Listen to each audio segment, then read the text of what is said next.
Agora começou a gravar, então, gente, sejam muito bem-vindos. Nossa primeira aula efetiva, assim, com matéria mesmo, de geometria analítica e álgebra linear. Na primeira semana passada, vocês tiveram no primeiro dia de aula, e na quarta-feira vocês tiveram atividades de recepção, então a gente não fez aula, também estava meio confusa a história de acesso aos grupos aqui do Teams para mim. Tá, ainda não tinha sido incluso na hora da nossa aula, ainda não tinha acesso a esse grupo, então eu achei melhor até a gente não forçar a barra, não tentar fazer uma aula sem que a gente tivesse acesso pelo canal oficial. E na quinta-feira, então, a gente já fez uma aula de apresentação. Eu falei um pouquinho sobre mim, falei um pouquinho sobre a disciplina, como que a gente está pensando, como é que eu estou pensando em trabalhar essa disciplina ao longo do semestre. E eu prometi, então, que para essa aula dessa semana a gente já começaria já com bastante conteúdo, e é um pouco essa a ideia. Eu não sei exatamente até onde eu vou conseguir chegar na aula de hoje, mas o meu objetivo da aula de hoje é mostrar um pouquinho para vocês como que as visões diferentes do que a gente tem de geometria analítica e de álgebra linear, como que essas duas visões diferentes tratam uma unidade básica, um elemento básico que vocês vão precisar conhecer ao longo de todo esse semestre, dominar como lidar com eles, que são os vetores. Tá? Então eu vou começar primeiro com uma apresentação breve assim, do que seria a ideia do campo de estudo da geometria analítica, e já vou passar, então, introduzir a partir dessa ideia geral do campo de estudo, mostrar como que essa geometria analítica enxerga os vetores. Tá? A gente vai chegar até um determinado ponto com essa abordagem de vetores, e em seguida a gente vai interromper essa apresentação inicial sobre vetores. Eu vou dizer assim, chegamos até aqui. Se a gente pensar em vetores de uma forma um pouquinho diferente, um conceito de vetores um pouquinho distinto desse que a gente estava vendo até agora, a gente pode expandir isso para incluir outras coisas diferentes. E eu vou mostrar que, chegando a partir desse mesmo ponto, a gente consegue fazer outras coisas diferentes, aí sim mais no enfoque de álgebra linear. Tá? Então, por que eu comecei a gravar com a câmera aberta e ainda não compartilhando minha tela? Para explicar para vocês. Então, geralmente vocês vão ter uma aula, pelo menos nesse período que a gente está 100% remoto, tá? Não sei nem se cheguei a comentar com vocês na semana passada, existe a possibilidade de eu começar a gravar algumas aulas no próprio campus. Tá? Provavelmente, quando eu estiver no próprio campus, a internet de lá não é confiável que chega para que a gente faça aulas e a transmissão ao vivo. Eu avisarei vocês quando não for aula ao vivo.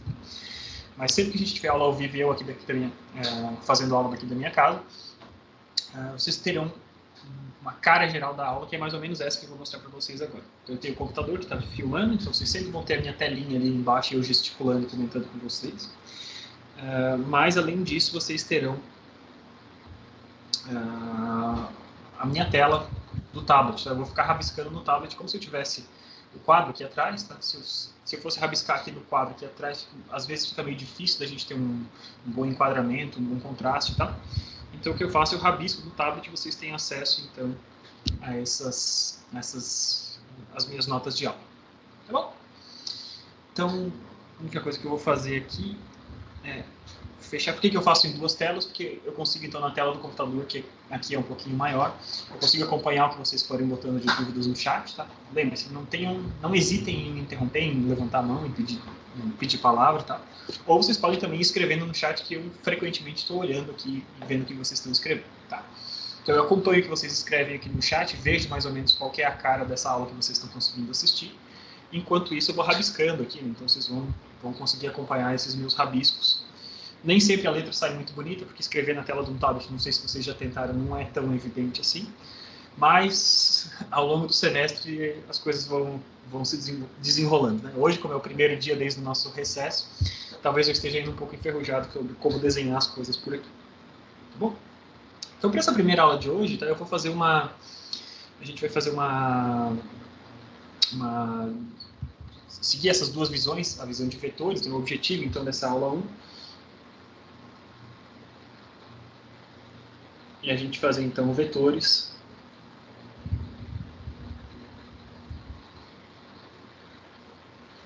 sob a ótica da geometria analítica.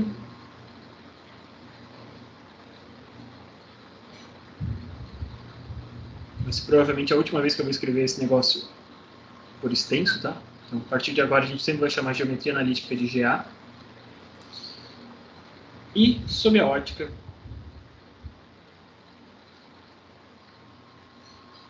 da álgebra linear.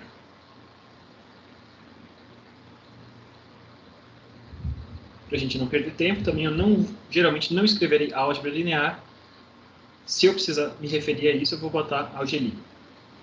Bom, fica tranquilo de vocês acompanharem, né? Então, lembrando, o nome da disciplina de vocês inclui esses dois campos de estudos que muitas vezes são separados nos currículos todos, tá? Então, vamos deixar aqui que esse é o nosso objetivo da aula, a gente tratar, então, sobre vetores nessas duas óticas, na ótica de geometria analítica e de álgebra linear. Se a gente conseguir fazer tudo isso hoje, beleza, se não, se sobrar um pedacinho, a gente conclui na aula de amanhã, mas provavelmente a aula de amanhã já será dedicada principalmente a outros assuntos, tá? Então, vamos começar falando sobre a ótica de geometria analítica, tá? E pelo menos para a aula de hoje, a parte de geometria analítica. Ó, eu descumprindo a minha promessa aqui, né? A parte de geometria analítica, GA, agora sim. Eu estou te lendo de um livro que é... esqueci...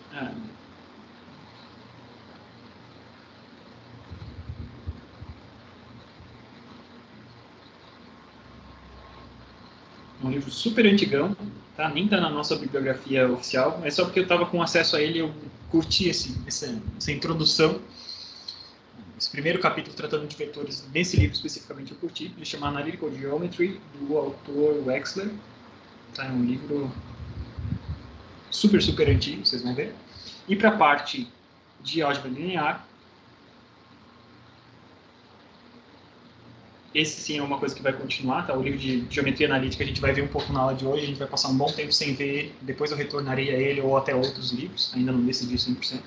Mas para a parte de álgebra linear, como eu já comentei com vocês na aula introdutória, né, a gente vai se basear bastante nesse livro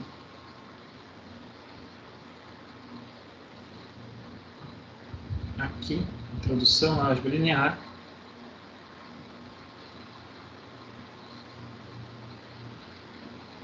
Do estranho. Tá bom? Acho que vai ficar um contraste legal. Já usei essa primeira abordagem já na outra vez que eu dei essa disciplina enquanto DP, só que eu usei ao longo de 2 dias. Um dia eu falei só sobre o equivalente a uma semana, na verdade, tá? Fiz a apresentação da disciplina e depois as outras 3 aulas que eu tive ali, eu falei só sobre a abordagem do Wexler da geometria analítica e depois eu passei uma semana inteira, né, o equivalente a 4 horas, falando apenas sobre a abordagem de vetores do extremo. Então, claro que eu não estou querendo dizer que eu vou fazer tudo isso em 2 aulas de hoje, mas eu vou escolher aí uns highlights desse negócio, né, os pontos altos dessas 2 abordagens e a gente vai tratar disso agora. Então, como é a nossa primeira aula, é interessante a gente pensar um pouquinho o que a gente está entendendo como geometria analítica. Tá? Então, o campo da geometria, na verdade, é um campo clássico. Tá? Geometria é uma coisa que era um campo de estudo super prestigiado desde a Grécia Antiga. Então, estamos falando quando? Estamos falando de coisas que têm uns 4.000 anos de conhecimento já. Vocês todos já ouviram falar de Pitágoras, de vários outros matemáticos gregos, tá? Só que na Grécia Antiga... Alguém abriu o microfone? Quer perguntar alguma coisa? Sai falando, tá, gente? Se eu não ver vocês. Então, assim, na Grécia Antiga, então, esse tema de geometria, ele foi abordado muito, mas sem uma associação com lados de cálculos matemáticos tão detalhados. Eu explico o que eu quero dizer, né? O que já se conhecia desde a Grécia Antiga? Vou pegar pequenos exemplos, tá? Exemplos super simples. Então, se a gente pega um triângulo retângulo, o triângulo retângulo foi um tema de estudo de Pitágoras, né? Vocês já conhecem a lei de Pitágoras, o teorema de Pitágoras, desculpe, e as relações trigonométricas, eles vêm lá desde a Grécia Antiga. Então, se a gente tem um dos ângulos é um ângulo reto, os gregos já sabiam que, tendo a partir de uma medição desse ângulo alfa, né, definiram-se funções trigonométricas, por exemplo, como o seno de alfa, sendo a altura composta dividida pela hipotenusa,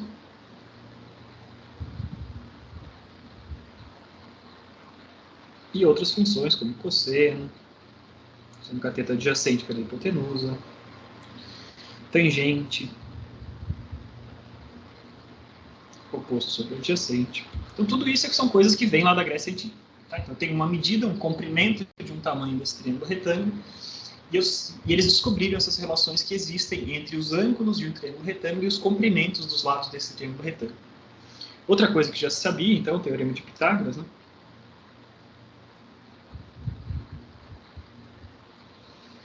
Pitágoras também sabia que existia uma relação num triângulo retângulo entre os tamanhos dos lados desse triângulo. Então, a hipotenusa ao quadrado é igual à soma dos quadrados dos catetos. Isso tudo, então, já se sabe há muitos milhares de anos. Tá? Só que a gente sempre estava falando aqui, e isso é uma coisa típica dessas abordagens clássicas aí da geometria, né? A gente estava falando aqui em comprimentos de coisas. Tá? Então, o tamanho disso, pegava uma régua, entre aspas, e media qual que era o comprimento de um desses lados e tal. Então, eu estava falando muito em comprimentos e não de posições desses caras no espaço. Tá?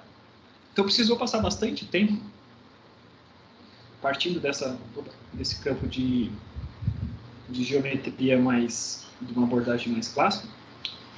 Ele precisou de bastante tempo até ele virar uma geometria que a gente chama, isso que a gente entende hoje por geometria analítica. Tá? Para ele virar geometria analítica, a gente precisou muito da contribuição do René Descartes.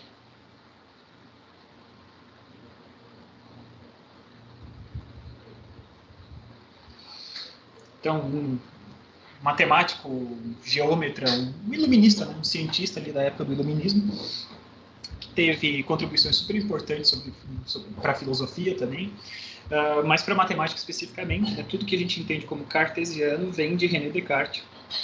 Então, cartesiano faz referência ao nome de René Descartes. Ele pega o finalzinho do Cart e põe o iano ali no fim. E o que foi a grande ideia, o grande conceito ali do René Descartes, que é a novidade, entre aspas, né? Ele pensar em descrever posições das coisas num espaço, num determinado espaço, a partir de um sistema de eixos ortogonais entre eles. Tá? Então, o René Descartes, basicamente, ele falou, estou trabalhando num plano.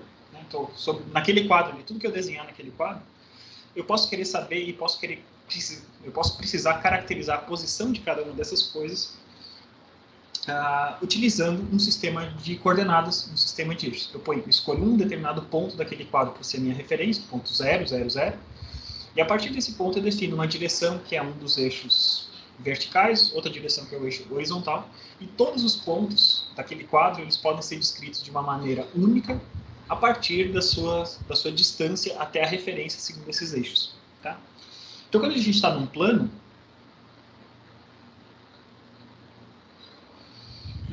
é o que a gente está chamando, então, todos os pontos que estão no plano, eles podem ter distâncias, qualquer medição de distância, uma medição qualquer de um ponto que existe no plano, ele vai ser um número real. Então, quando a gente está no plano, eu vou medir alguma coisa, uma distância horizontal com um número real e uma distância vertical com um número real. Ou seja, a gente está trabalhando no que a gente conhece como R2. Tá? Então, sempre que eu falar em R2, eu estou falando sobre um plano. Sempre que a gente estiver falando sobre coisas que estejam bidimensionais, eu posso associar tudo que está acontecendo num determinado plano com duas coordenadas eu caracterizo perfeitamente. Então, comecem a se acostumar. Essa é uma nomenclatura que a gente vai utilizar bastante. Tá? Então, quando a gente está num plano, ou seja, em R2, eu preciso o quê? Eu preciso dois eixos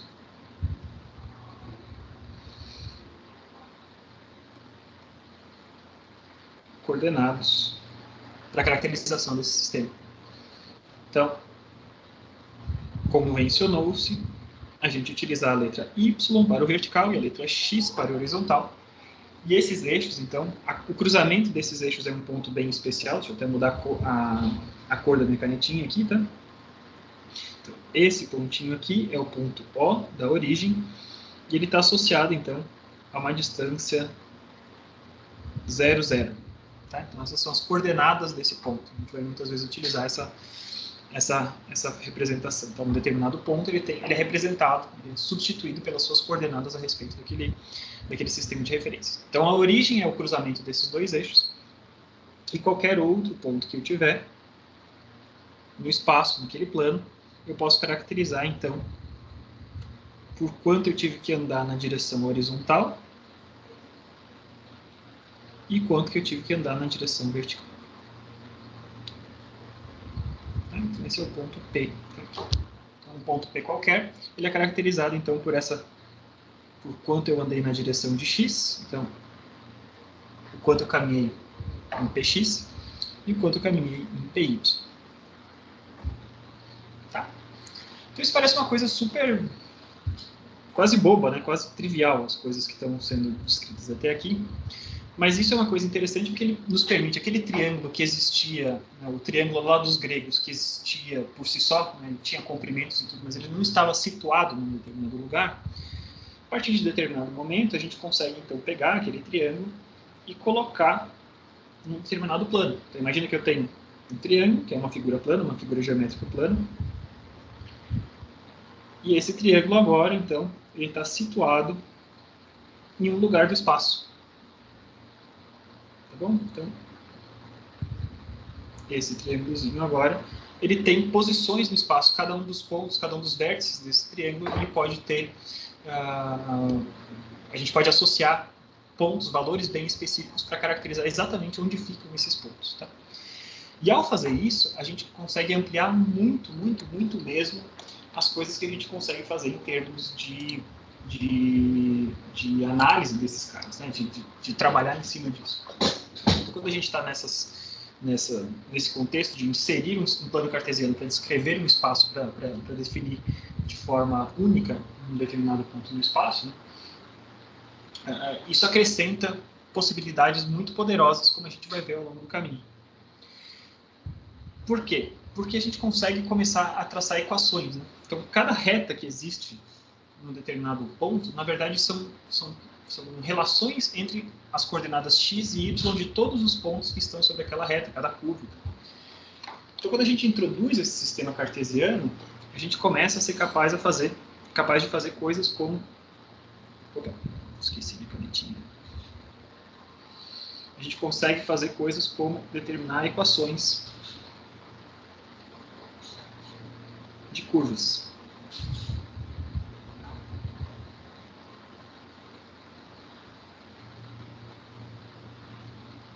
E essas equações de curvas serão o quê?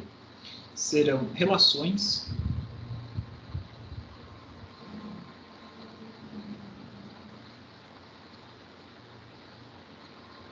entre as coordenadas cartesianas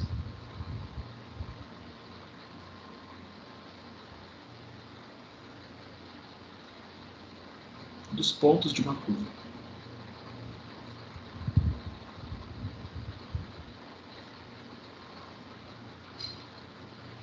E eu uso curva aqui no sentido genérico, né? Eu posso estar falando de uma reta e segue sendo uma equação de uma curva. Então, eu posso procurar, por exemplo, com a geometria analítica, né? A gente consegue descrever, então, qual seria a equação dessa reta aqui.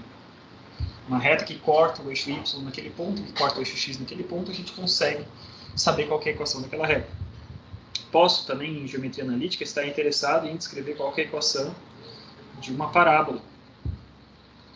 Posso, em geometria analítica, estar interessado em descrever qual é a equação de uma elipse. Certo? E a partir do momento então, que a gente tem essas ferramentas, né, a gente entende uma equação de curva como uma relação entre as coordenadas cartesianas dos pontos dessa curva, a gente começa a enxergar, pô, se eu tentar descrever a equação de uma reta, toda reta que eu for descrever, ela vai ter características semelhantes. Toda equação de reta vai ter um coeficiente angular e um coeficiente linear, e né, para qualquer tipo de reta, qualquer inclinação que a gente tem, a gente vai perceber que eu preciso dessas duas coisas para descrever uma equação de reta num plano, por exemplo. Quando eu estou numa parábola, eu preciso de três coisas, né? Eu preciso de uma coisa que não está multiplicando por nada, uma coisa que multiplica por x e uma coisa que multiplica por x quadrado.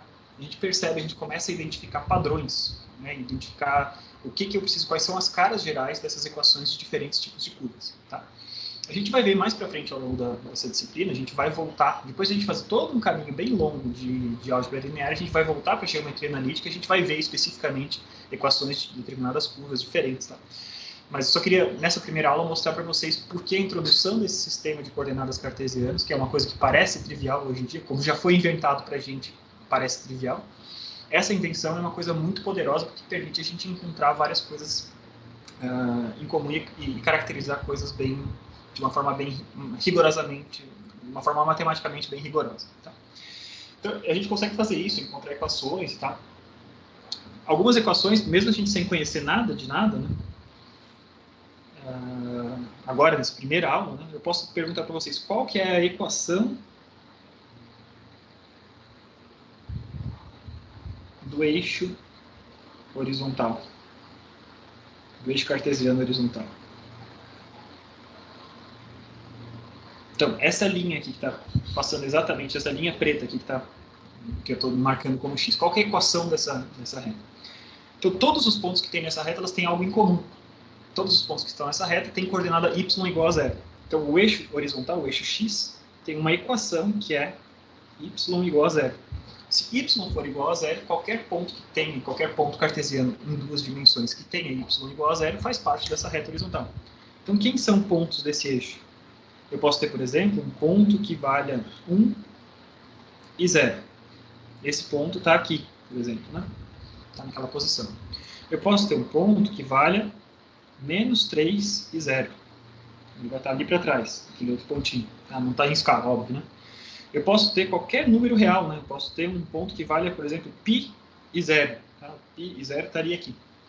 Então, qualquer ponto que tenha essas características de ter a coordenada y igual a 0 vai ser um ponto que vai estar sobre o eixo x. Ou seja, só pensando o que isso quer dizer, essas relações entre uma coordenada e outra, a gente consegue já determinar equações básicas do eixo coordenado, por exemplo. Tá?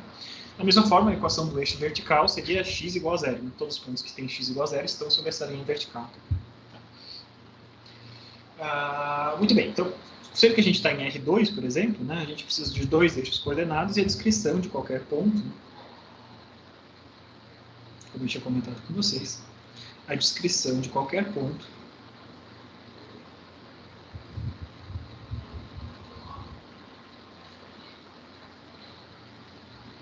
é única. A gente vai ver isso mais para frente, porque isso é importante. Tá? Se a gente tivesse mais de uma forma de descrever qualquer um desses pontos, né, isso seria algo complicado, seria algo que não nos ajudaria tanto assim. Né? Então, a descrição de qualquer ponto é única e contém duas coordenadas.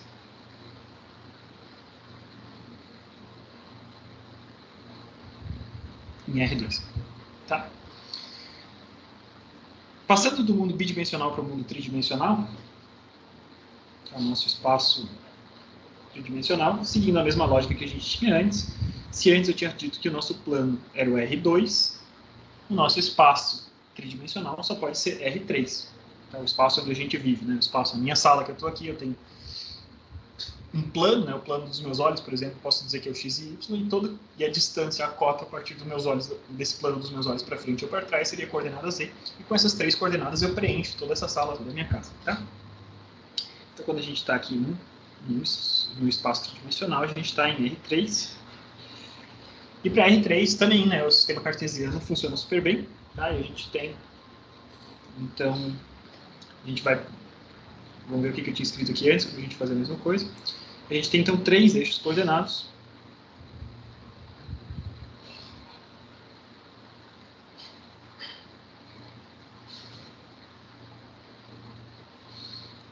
E com três eixos coordenados, a gente consegue descrever a posição de qualquer ponto do espaço a partir de quanto a gente caminhou segundo cada um desses eixos. Tá? Então, sempre que a gente for desenhar eixos tridimensionais, a gente vai tomar cuidado. Eu não vou tanto ter tempo para explicar isso agora, mas a gente vai tomar cuidado com a regra da mão direita, basicamente. Vocês devem se lembrar isso do ensino médio, devem ter visto já em alguma disciplina da engenharia. Então. Mas, basicamente, a gente tem, então, os eixos x e y. Então, eu começo com os meus dedos apontados na direção do eixo x, da mão direita. Os dedos da mão direita ali apontados na direção do eixo x. Eu enrosco esses dedos na direção do eixo y, né? O eixo x está para cá, o eixo y está para cá. E a posição do meu dedão define para onde está o eixo z. Então, com esses três eixos, eu estou definindo qualquer posição no espaço. Estou desenhando aqui meio que em perspectiva, né? Acho que dá para entender para todo mundo. Agora, o que aconteceu? A minha origem agora também é o cruzamento desses três eixos. Como eu tenho três dimensões, agora eu preciso de três coordenadas. Então, as coordenadas da origem agora são 0, 0 e 0. Tá? E qualquer ponto que eu tenho no espaço, vamos dizer que eu tenho um ponto que esteja aqui. Esse ponto que está aqui no espaço, ele vai ser definido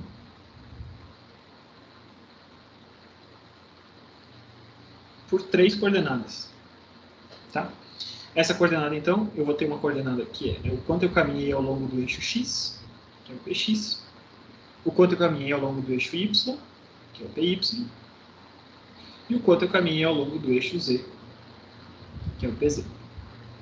Então, esse ponto, para esse sistema de eixos coordenados que a gente escolheu, vai ter as coordenadas PX, PY e PZ. Tá? E tudo que a gente tinha falado em 2 dimensões vale aqui também em 3 dimensões. A gente pode, então, para coisas que existem em 3 dimensões, a gente caracteriza, a gente consegue descobrir equações matemáticas para as coisas que existem em 3 dimensões através das relações entre essas coordenadas. Tá? Então, vou me imaginar de novo aqui um eixinho, tá? Os meus eixos, eu tenho ali o x, y e o z, e eu tenho um plano, por exemplo, que passa aqui. Esse plano corta cada um desses eixos nessas posições, tá? E o meu plano, então, tá aqui. Um plano como esse, a gente vai conseguir achar, então, uma equação de plano.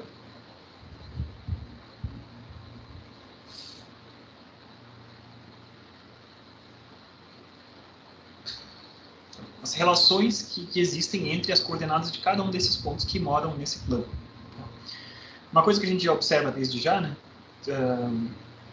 Quando a gente estava ali em 2 dimensões, eu definia qual que é a equação do eixo horizontal, por exemplo. Então, uma linha dentro de um eixo horizontal é alguma coisa que tinha alguma coisa que era fixa, basicamente, né? Ficou bem claro aqui, né? Quando eu peguei o meu eixo horizontal, a minha coordenada y estava definida para aquele eixo horizontal paralelo ao eixo x, portanto, o y era igual a zero e a única coisa que variava era a posição de x ao longo desse cara. Então, uma linha sobre um espaço bidimensional é uma restrição desse espaço. No lugar de eu ter 2 variáveis que são independentes, na verdade a gente só tem uma coisa que é independente. Mesmo que essa reta não tivesse paralelo ao eixo x, na hora que eu tenho uma reta que tem uma inclinação, na hora que a gente procura a reta, a gente vê diretamente se eu tenho um determinado ponto de x e eu estou sobre uma reta, o ponto de y está perfeitamente determinado pela equação dessa reta. Tá? Pensando agora em planos, né, o que está acontecendo aqui num espaço tridimensional, quando eu estou num plano, eu tenho liberdade para caminhar nesse plano, mas eu sempre tenho liberdade para caminhar para determinar 2 coisas. Né? Então, eu posso determinar um valor de x e um valor de y, beleza? Mas, se eu sei que eu estou sobre um plano e x e y estão definidos por mim, eu escolhi quanto é que eles valem, z tem que valer um determinado valor para a gente garantir que a gente está sobre o plano. Tá?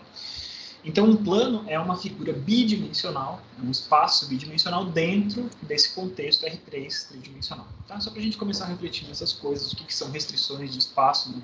Eu estou dentro de algo tridimensional, mas eu tenho um plano que é alguma coisa que é bidimensional. Tá? Então, minhas equações de plano, eu consigo achar outras coisas também. Tá? Não vou desenhar aqui agora, porque a gente não perder o foco, né? A gente pode ter equações de superfícies no geral.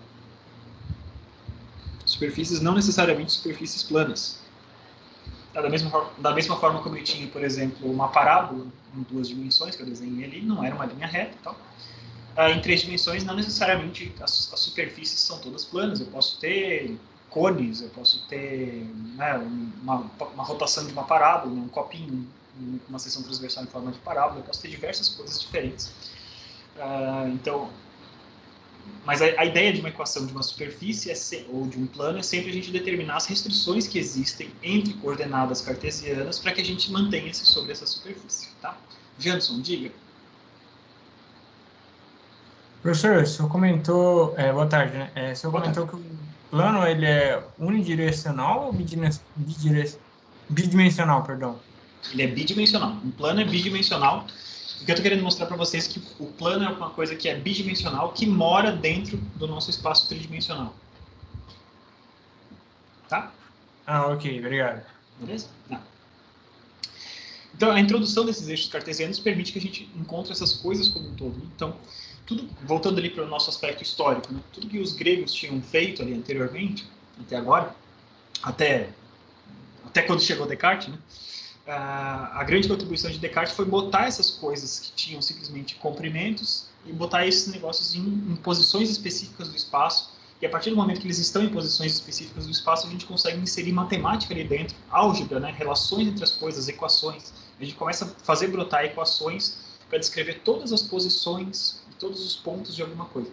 Então, o que eu estou fazendo? Eu estou pegando algo que era geometria, simplesmente, uma figura geométrica, e estou descrevendo essa geometria, estou analisando qual é a situação, qual é a relação entre esses pontos. Então, por isso, geometria analítica. Tá? Acho que fica esse contexto inicial, demoramos um pouquinho para chegar até aqui, mas falando durante uma meia horinha aí, ficou meio claro porque que a gente chama essa parte de estudo, essa área de estudos de geometria analítica, dentro desse contexto geral. Tá?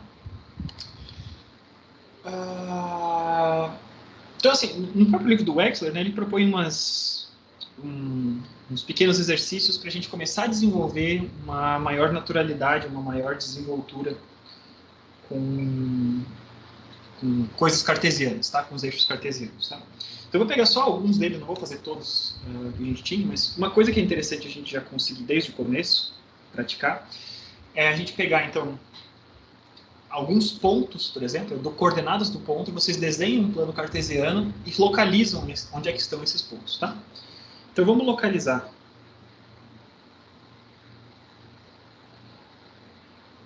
um plano em R2, certo? Aqui. Localizar em R2 os seguintes pontos.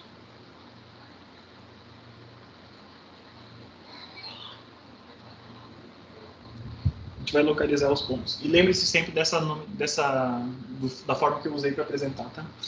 Então, a primeira coordenada é a coordenada x, a segunda coordenada é a coordenada y.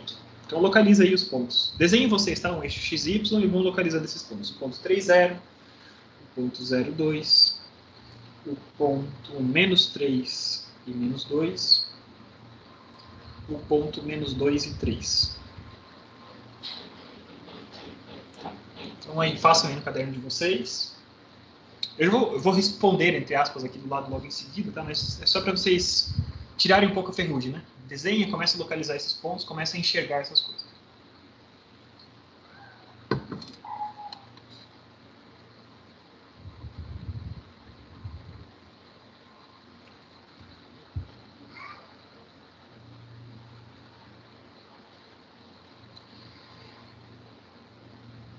Em seguida, embora a gente não tenha grandes conhecimentos a respeito das equações de curvas diferentes, né, de curvas específicas, como parábolas, como círculos, elipses e tal, até o momento, tá? A gente consegue fazer coisas interessantes. Por exemplo, será que vocês conseguem determinar qual que é a equação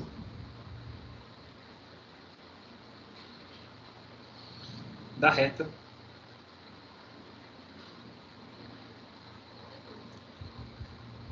que passa pelos seguintes pontos? Pelo ponto 2 e 1 e 2 e menos 3.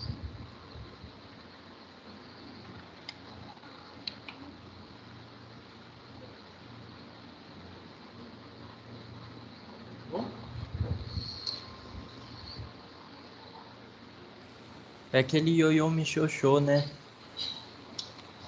Pode se lembrar dessa forma, assim, Daniel. Tranquilo. Mas nem se complique tanto, tá? Só olha para esses dois pontos, reflete um pouquinho sobre eles. Eu não estou nem botando numa reta inclinada no momento, tá?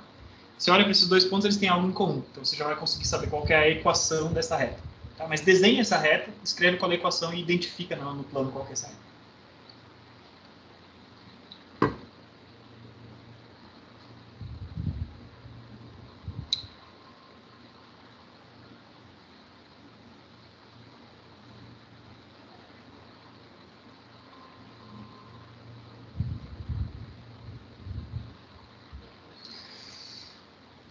Muito bem.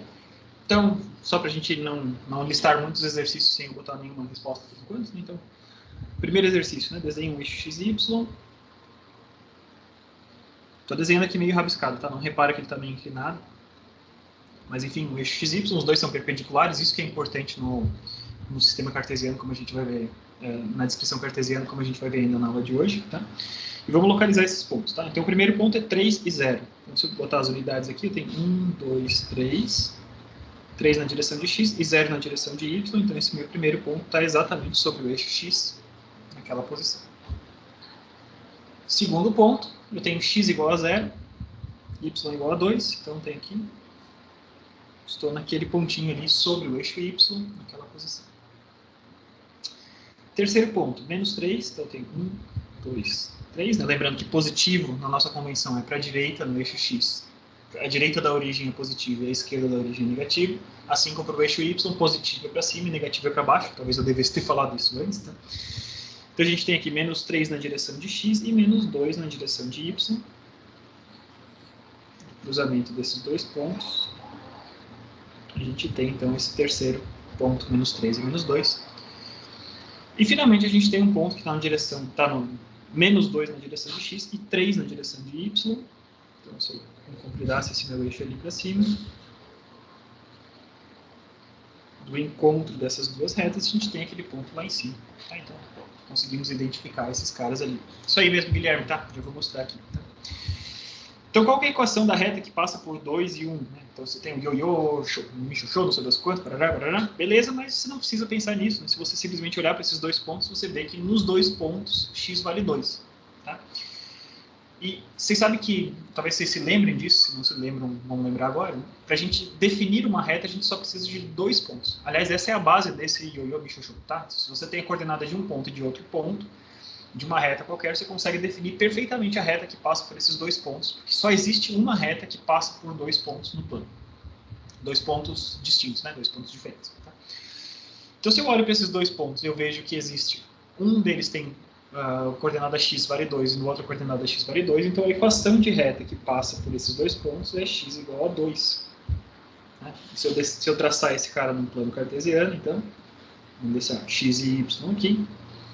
Essa reta, eu posso desenhar esses pontos, né? Eu posso botar ali 2 e 1, esse é um dos pontos, e 2 e menos 3 está aqui. Ou eu posso botar x igual a 2 diretamente. Então, essa retinha aqui, paralela ao eixo y, que passa por x igual a 2, é essa equação dessa reta. Tá? Pulando adiante, né? Pensando um pouquinho naquelas restrições de espaço que a gente tinha, né? Então ele nos pergunta, né, como é que eu posso caracterizar o plano XY em R3? Tá, então eu tenho o plano XY, nosso plano normal XY, só que eu quero saber qual que é a equação desse plano completo de XY dentro de um espaço tridimensional. Então a equação de XY em R3, é o que ele está querendo saber. Então, vamos desenhar aqui meus 3 eixos, x, y e z. X está aqui, y está aqui, z está ali. E o plano xy é esse carinha que está aqui embaixo, né? O plano que está aqui. Em R3, qual que é a equação desse camarada aqui? Todo mundo que está sobre esse plano tem alguma coisa em comum. Eles têm z igual a 0. Tá? Então, o plano xy em R3 é o quê? Esse plano é um plano que tem qualquer valor de x, qualquer valor de y e 0. Essa é a forma da gente caracterizar. Da mesma forma, a gente pode caracterizar qualquer outro plano. Tá? O plano xz, o que seria o plano xz? É um plano que tem qualquer valor de x, 0 na direção de y e qualquer valor de z. Eu poderia caracterizar o yz também, poderia fazer qualquer plano, né? Um plano, por exemplo, que passasse por pelos seguintes pontos, por todos os pontos que tivessem coordenada z igual a 2. Né? Então vamos pensar aqui. Um plano que passa pelos seguintes pontos. E para um plano a gente precisa ter 3 pontos distintos, tá? Então numa reta a gente precisava de 2. Para eu ter um plano eu preciso caracterizar 3 pontos diferentes, tá? Então se ele passa pelos pontos 3, 1 e 2... menos 1, 2 e 2 e 0, 0 e 2, por exemplo. Esse plano, eu vou desenhar ele com uma outra cor aqui, tá? Só para não ficar muito sobrecarregado o desenho, vamos desenhar ele em azul. Então, todos eles, vocês observam que o que está caracterizando esse plano é o plano onde z é igual a 2, ou seja, quando z é igual a 2, a gente tem então esse planinho aqui. É um plano claramente paralelo ao plano XY, paralelo ao plano XY, mas deslocado para cima. É uma translação desse plano XY para cima. Certo? Então é esse esse planinho z igual a 2, ele passa mais ou menos por esse ponto, tá? O que mais que a gente tem?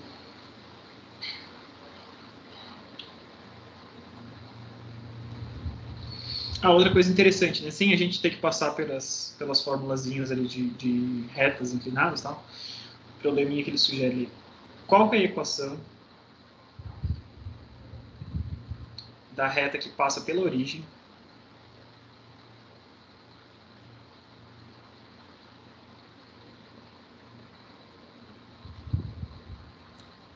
e por 1 e 1? Então, eu poderia utilizar ali a formulazinha que vocês conhecem, acho que foi o Daniel que falou, né? De determinar qual que é a equação desses caras. Mas, basicamente, a gente olha para os dois pontos, né? A origem tem que coordenadas? A origem tem coordenadas 0 e 0. Ela passa por 0 e 0 e passa por 1 e 1. Então, por indução, né? Própria dedução matemática, a gente pode dizer que ele vai passar por qualquer ponto que tenha coordenadas iguais. Né? Não vamos nem botar x, né? Vamos botar aqui c e c. Sempre que as duas coordenadas forem iguais, essa reta vai passar por esses pontos. Né? Então, sim, isso mesmo, Arthur. A equação desse cara é y igual a x. Tá? E num plano, a equação y igual a x passa pela origem, passa por 1 e 1. Na hora que a gente desenha essa reta, essa aqui vai ser a nossa reta que passa por esses pontos. Tá?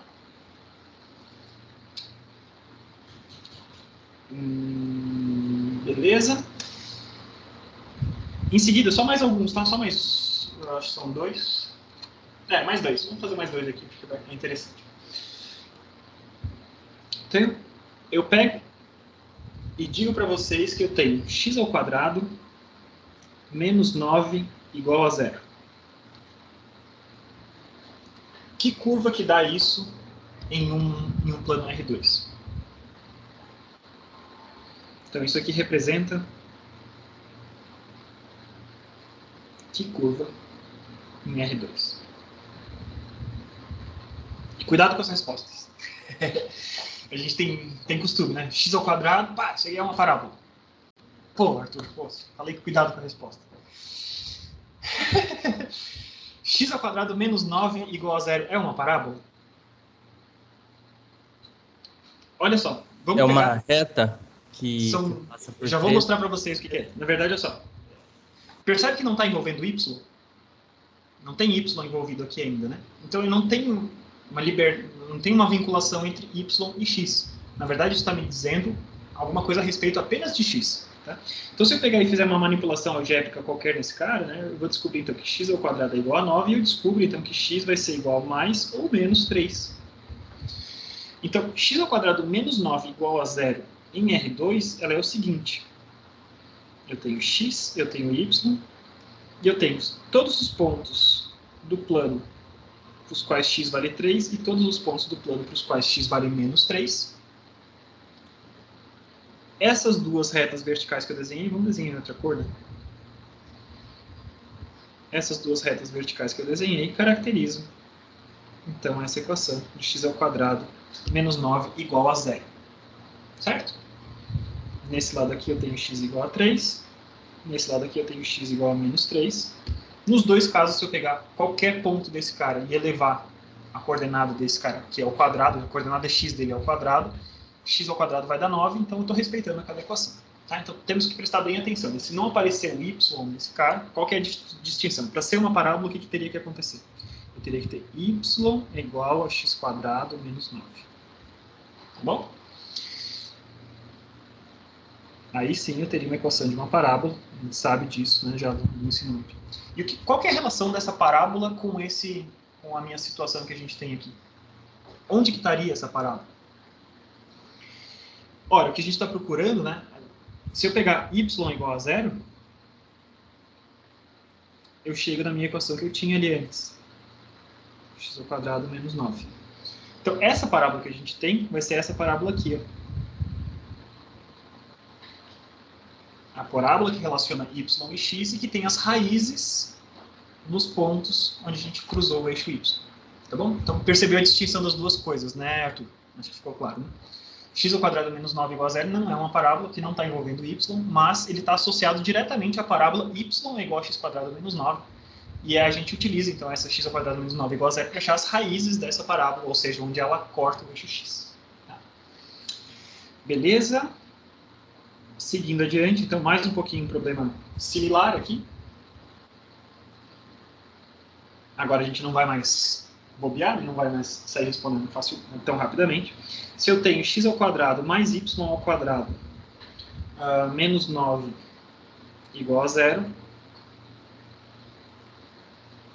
isso representa que curva? Em R2.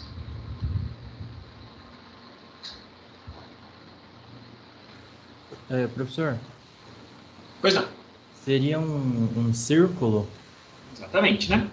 Então, não sei se vocês todos se lembram disso, né? Mas um círculo. Isso aqui é muito fácil da gente imaginar. Por que isso é um círculo, tá? Estou divagando, tá? Não estou respondendo simplesmente a pergunta. Lembra do triângulo retângulo?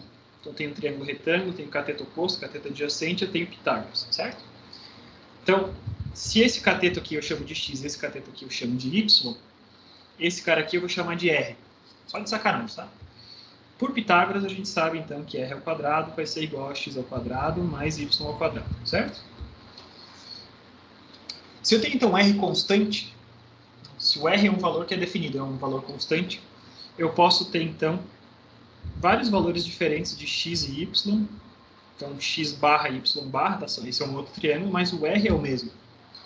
Se esse r for sempre o mesmo, né, eu sempre vou chegar à conclusão que eu tenho um r quadrado vai ser igual a esse x barra ao quadrado mais y barra ao quadrado por Pitágoras. Tá?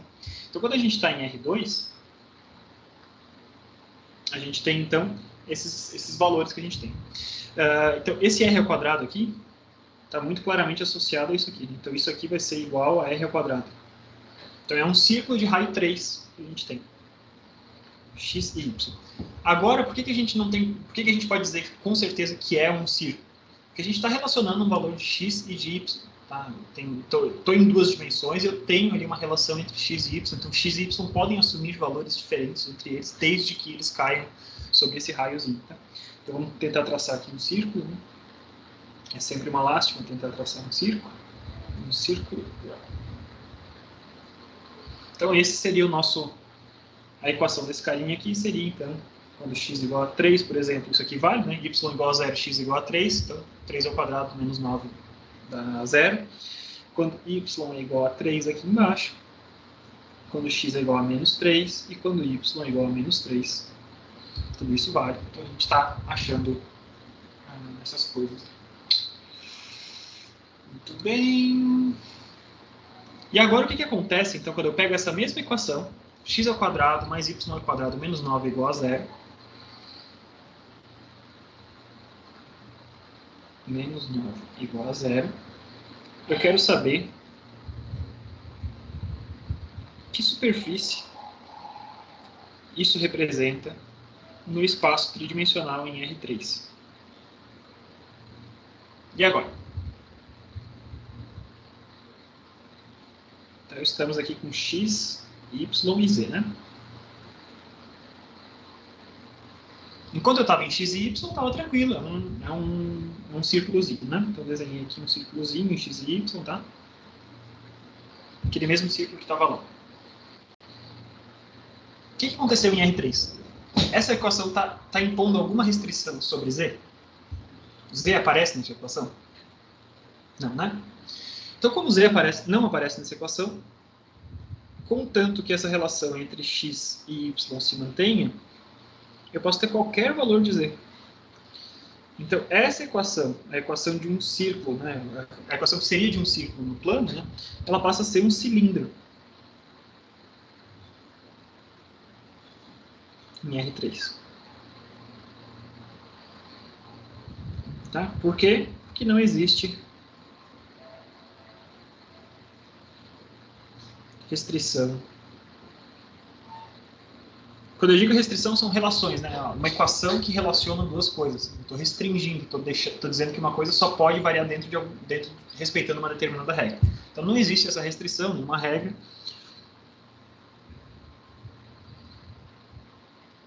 para a coordenada z. Então ela pode assumir qualquer valor, então pega esse círculozinho e projeta ele para cima e para baixo infinitamente, né? Esse é um cilindro infinito em R3, como eu tenho isso. Tá? Então, com esses exercícios, esses exercícios mentais que a gente está fazendo, talvez a gente ganhe um pouquinho mais de destreza e mais habilidade em pensar no que representam esses pontos nessa descrição cartesiana do espaço. Tá bom? Muito bem. Então, isso seria mais uma introdução ao que seria a geometria analítica, o campo de estudo da geometria analítica. A gente vai voltar a isso bem mais para frente no semestre. Tá? A gente vai percorrer primeiro um longo caminho de álgebra linear, porque eu julgo que é mais importante, eu comentei isso na aula introdutória, que é mais importante a gente dominar as ferramentas próprias da álgebra linear, mais até do que a gente ter essa noção, essa dimensão e a visualização completa de todas essas coisas. Não que não seja útil a gente ter essas coisas de geometria analítica, eu acho super útil, eu gosto, né? Vocês estão vendo que eu curto desenhar essas coisinhas e tal, e representar isso, mas eu acho que para a vida de vocês enquanto engenheiros vai ser mais útil vocês serem bons usuários e dominarem melhor as ferramentas de geometria, de álgebra linear. Só que na aula de hoje a gente ainda vai começar com essa mesma visão de geometria analítica, né? Então, estou falando de um plano cartesiano. O meu espaço é descrito, qualquer espaço que eu tenho está descrito por eixos cartesianos, eixos coordenados, eixos que são perpendiculares entre eles. Né?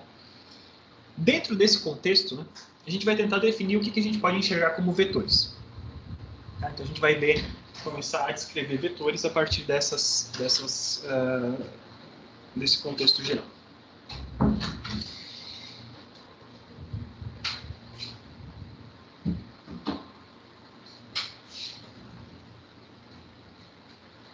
Então lembre-se que eu já estava falando anteriormente sobre a descrição de um ponto ser alguma coisa única, né, num plano cartesiano. A gente pega as coordenadas x e y, por exemplo, quando eu estou em R2, e para aquele ponto específico só existe uma forma de descrever, usando eixos cartesianos, só existe aquela uma forma de descrever a posição daquele ponto. Tá? Agora imagine então que eu peguei aquele ponto específico, vamos desenhar como está em R2, tá? Depois a gente expande para R3. Então eu tenho aqui o meu eixo x, o meu eixo y, eu tenho um determinado ponto aqui. Esse ponto tem aquelas coordenadas, ponto Pzinho, tá? Tinha a minha coordenada que eu chamei de Px, e a minha coordenada que eu chamei de Py. Esse ponto, então, Px, Py. Tá. Por enquanto eu descrevi apenas aquele ponto nas coordenadas cartesianas. Para qualquer ponto que eu tenha numa descrição cartesiana, eu posso imaginar que exista um segmento de reta orientado, tá? Então, uma flechinha, uma seta, que liga a origem até aquele ponto. Beleza? Então, qualquer ponto que eu tenha, então aquele ponto P, ele está vinculado a essa setinha aqui. E esse vetorzinho que a gente está orientando aqui, a gente pode interpretar como se fosse um conceito de um vetor posição.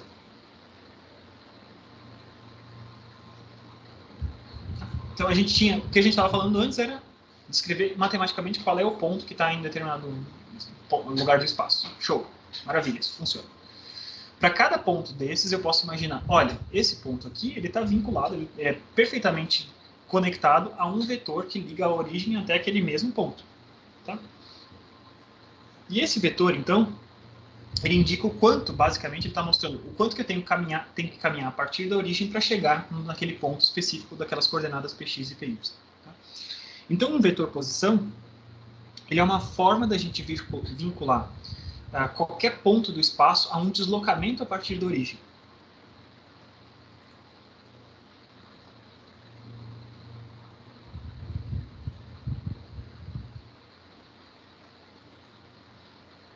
Tá? Então, qualquer ponto do espaço é ligado a um deslocamento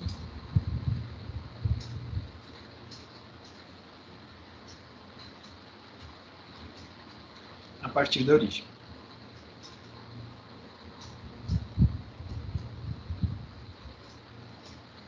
E o vetor posição descreve, então, qual é esse deslocamento. Ele dá uma forma de caracterizar qual que é esse deslocamento. Então, com isso, a gente já vê que existe uma ponte bem direta, né, entre o que a gente estava falando só sobre coordenadas de pontos e vetores nessa questão. Mas na hora que eu estou falando de vetores, então eu tenho que pensar o que me caracteriza os vetores dentro desse contexto. Tá?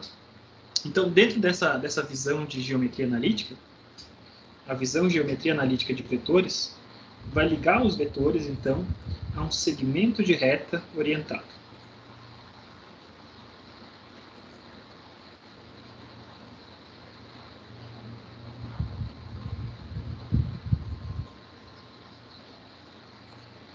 Por que segmento? Uma reta, por definição, é uma coisa infinita, né? Então, ele variaria, ele passaria para o outro lado da origem, como vocês estão vendo aí, e iria infinitamente. Tá?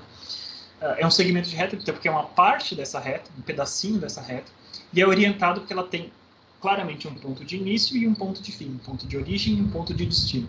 No caso do vetor posição, o ponto de origem é a origem do meu sistema e o ponto de destino é aquele ponto final, o ponto que a gente gostaria de descrever nesse caso. Tá? Então, quando eu tenho um segmento de reta orientado, ele tem uma série de características. Tá? E vocês vão se lembrar de várias delas. Tá? A gente está falando, então, de características.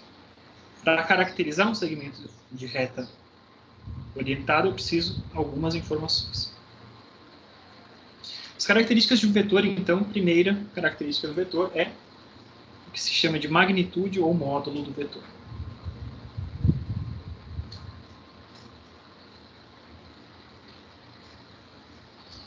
Então, isso tem a ver com o quê? Eu falei que era um segmento de reta, isso aqui tem a ver com o comprimento do segmento de reta.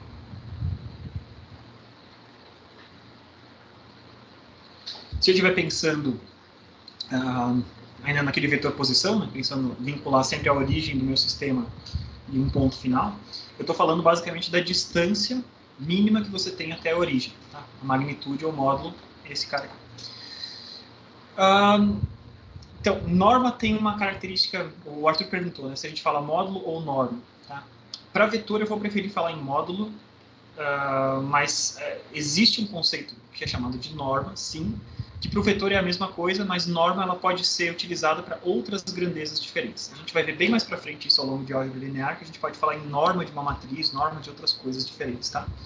Então, espere um pouquinho, daqui a algum tempo eu explico o que a gente entende por norma, mas norma é alguma coisa maior, uma norma não está necessariamente ligada apenas ao vetor. Tá? Obrigado. Então, a primeira característica é essa magnitude ou módulo, ou seja, o comprimento desse vetor. A segunda característica do vetor é o que a gente chama de direção. E quando a gente fala de direção, a gente tem que tomar um pouquinho de cuidado, tá? A nossa linguagem do dia a dia, a nossa linguagem cotidiana, muitas vezes a gente pensa em direção como, por exemplo, que direção que esse negócio está? Esse negócio está para a direita. Tá? Não é isso que está sendo falado. Tá? A direção diz respeito à linha de ação.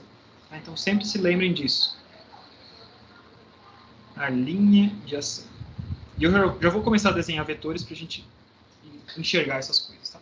Então, eu estou falando da linha, eu não estou falando para qual lado, sobre essa linha, eu não estou falando para qual lado eu estou andando. A direção está simplesmente definindo qual que é essa direção, a linha sobre a qual age aquele vetor. E a última das características que a gente tem, quando a gente pensa num vetor como um segmento de reta orientado, aí sim é o sentido. Então, isso aqui tem a ver sim com a orientação sobre a linha. Então, sobre uma linha definida, uma linha de ação definida, a gente diz se a gente caminha para um dos lados dessa linha ou para o outro.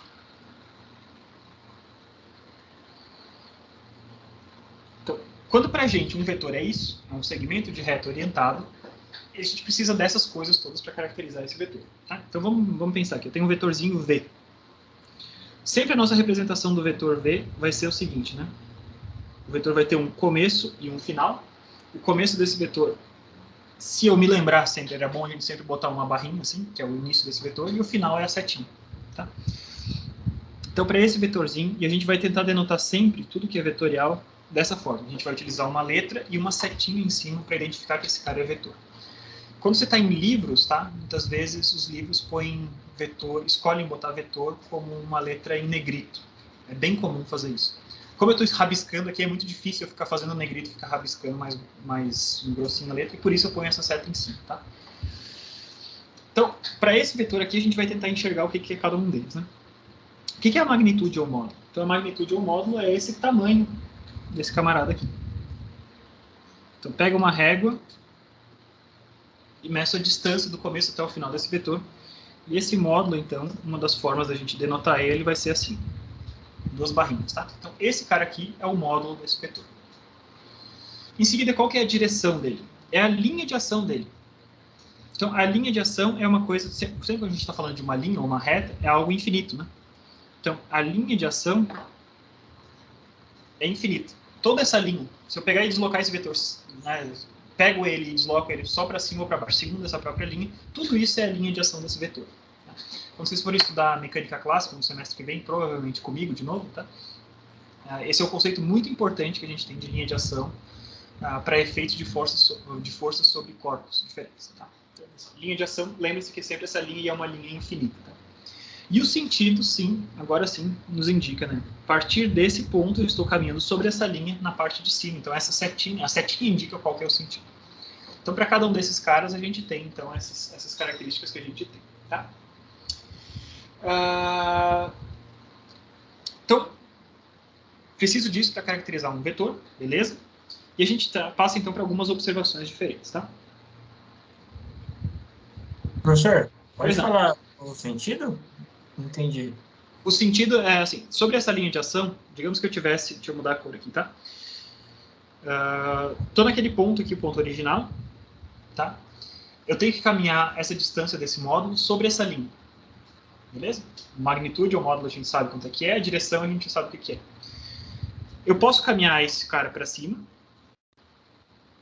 e eu chego exatamente onde eu estava querendo chegar, nesse vetor V. Isso é um sentido possível. Mas existia outro sentido possível, que é eu caminhar a mesma magnitude, na mesma direção para o outro lado. Então, sobre essa linha de ação, se eu caminhei para a diagonal direita para cima ou para a diagonal esquerda para baixo, isso são as duas direções possíveis sobre essa linha de ação que eu desenhei. Deu para entender?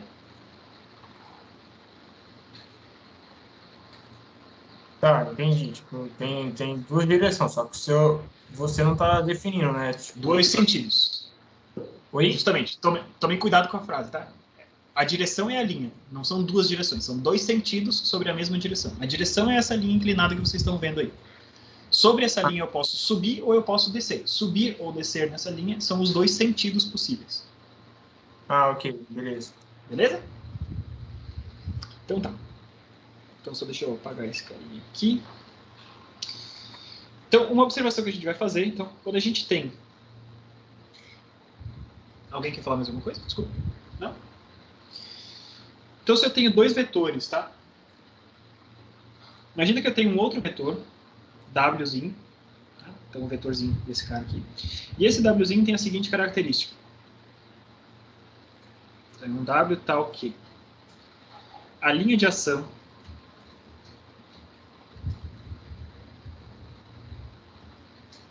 é paralela à linha de ação de V. Primeira condição. E segunda condição, o módulo de W é igual ao módulo de V.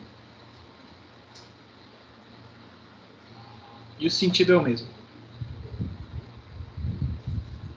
Tá? Então vamos voltar no nosso desenho aqui. Tinha esse que caracterizava V, tá? E eu tenho então uma linha de ação que é paralela, tá? Imagina que esse negócio aqui está perfeitamente paralelo, tentei desenhar assim.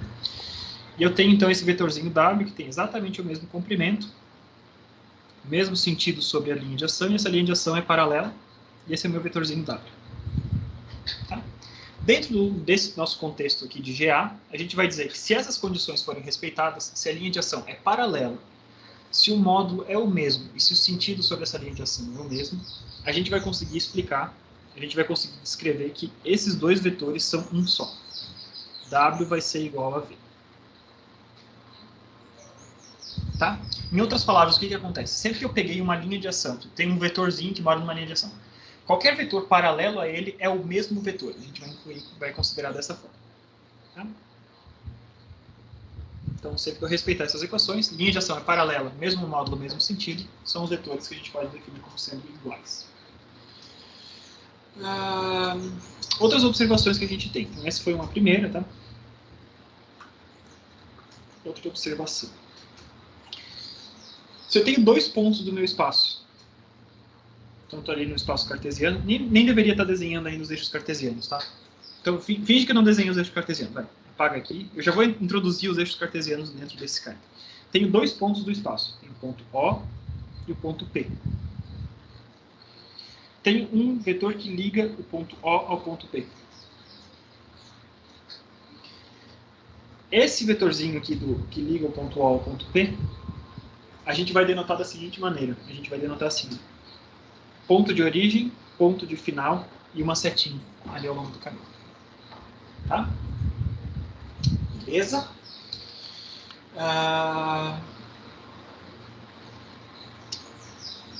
Isso vai ser útil mais para frente, tá? Quando a gente tiver um determinado 2 pontos definidos no espaço e eu preciso caminhar de um ponto até outro, o deslocamento de um ponto até outro a gente pode definir como o vetor que liga esses 2 pontos, e esse vetor vai ser, então, o ponto final menos o ponto inicial.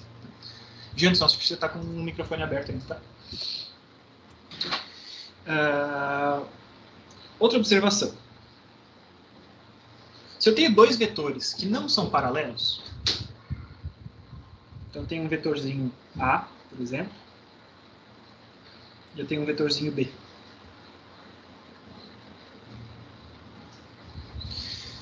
Se eles não são paralelos, então eles são vetores diferentes, tá? Por isso que eles estão recebendo nomes diferentes aqui. Existe um ângulo entre eles, tá? Vamos chamar esse ângulo de ângulo θ. Esses vetores são os vetores que a gente vai chamar de vetores concorrentes.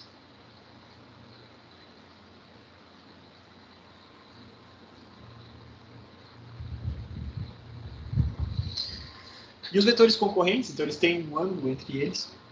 Quaisquer 2 vetores que sejam concorrentes, são os vetores. Eu preciso de 2 vetores concorrentes para definir um plano.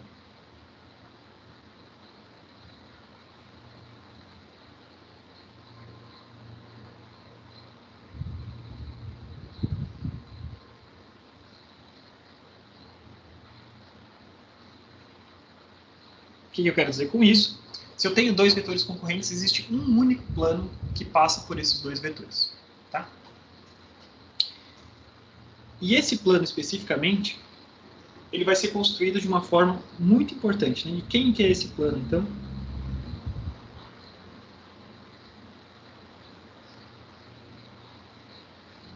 E esse é um conceito-chave nessa nossa primeira aula. Esse plano que passa, né, o plano que está caracterizado por esses 2 vetores, é o plano que tem todas o que a gente vai chamar de combinações lineares desses vetores.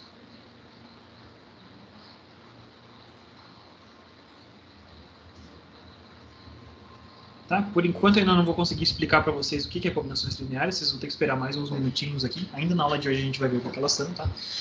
Mas sempre que eu tenho 2 vetores concorrentes, eles definem um plano, e esse plano é caracterizado por todas as combinações lineares possíveis desses 2 vetores. Tá? Essa é uma outra observação a respeito dessa nossa visão de vetores. Tá? E a gente vai fazer mais uma observação, para a gente ganhar em termos de notação. Tá? A gente vai introduzir o sinal negativo e explicar o que quer dizer o sinal negativo quando a gente está falando de vetores. Então eu tenho um vetorzinho B. O B eu já usei ali antes, né? Vamos usar um vetorzinho C. Aqui. Esse vetorzinho tal, tem sua linha de ação, linha de ação infinita. Tá? A gente vai definir o vetor menos C como um vetor que tem o quê? Ele tem o mesmo módulo,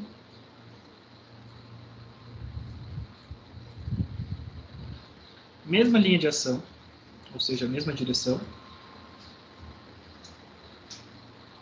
mas sentido oposto. Então, quando a gente põe um menos na frente de um vetor, ele fica todo igual, exceto para o lado pelo qual ele aponta. Então, se o C está apontando para o lado de cá, o menos C aponta para o lado de cá. Tá bom? Isso vai ser bastante útil logo em seguida, quando a gente for introduzir isso. Tá? Mas é uma anotação interessante da gente ter já desde agora. Trocar o sinal, botar um sinal negativo na frente do vetor, a única coisa que a gente faz é mudar o sentido. O resto todo fica igual. Beleza? Ficou alguma dúvida até aqui? Não, né? Então, vamos fazer mais uma... Não sei nem se deveria ser uma observação, então vamos botar aqui de uma forma um pouco diferente. Então, imagine o seguinte. Imagine que eu esteja só interessado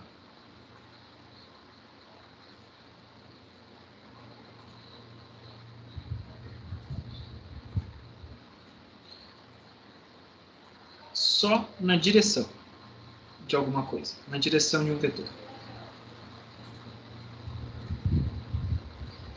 Então eu tenho um determinado vetor, eu não quero saber nada do módulo dele, não quero saber nada do sentido dele, eu quero caracterizar aquela direção. Tá? Para fazer isso, tá? O que caracteriza basicamente a direção, a gente vai muitas vezes tender a escolher uma coisa que a gente chama de vetor unitário.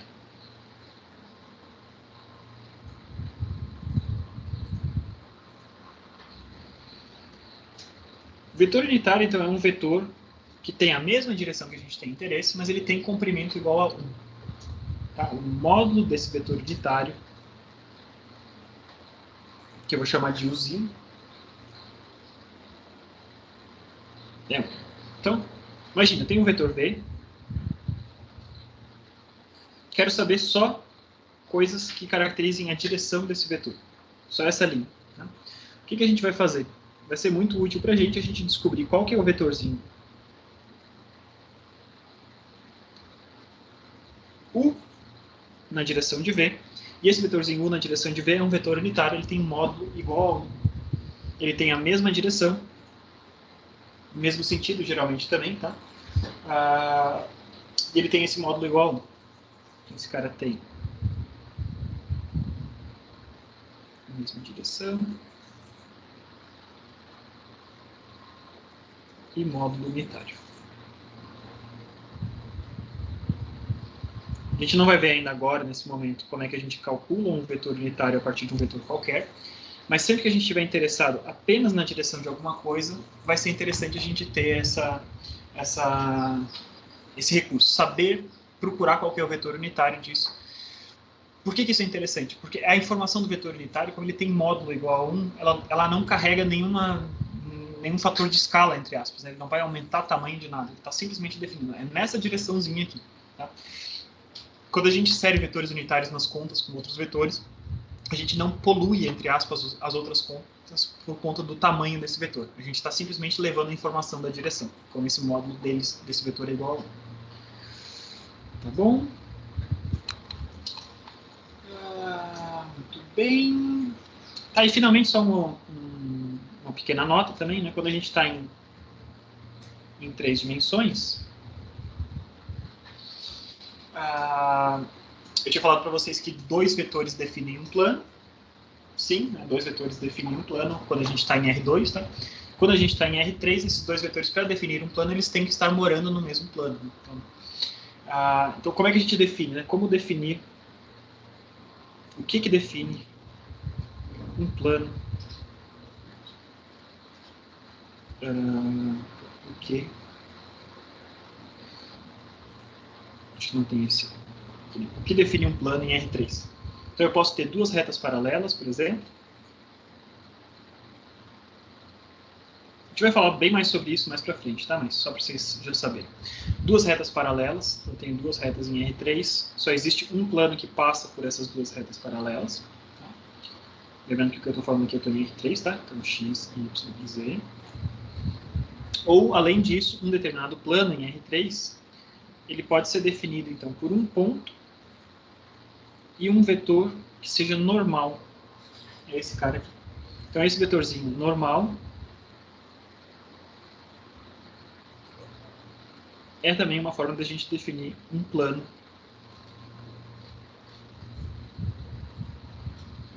em R3.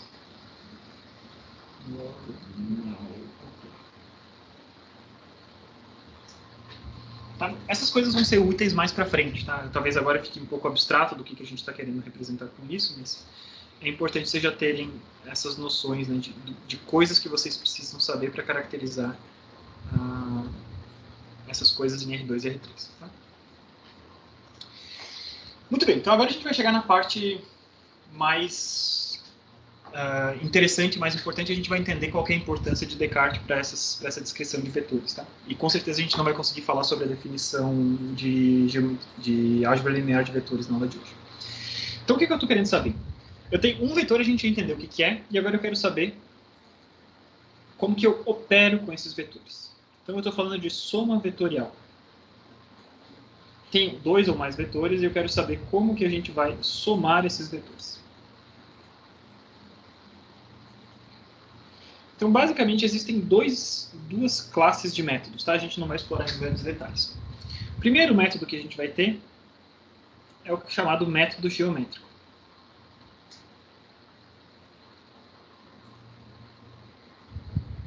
Então, eu tenho uma série de vetores. O que eu faço no método que eu chamo aqui de método geométrico? Tem outros nomes, tá? Outros autores vão chamar de outras formas. Tá? Mas no método geométrico, a gente vai empilhando vetores.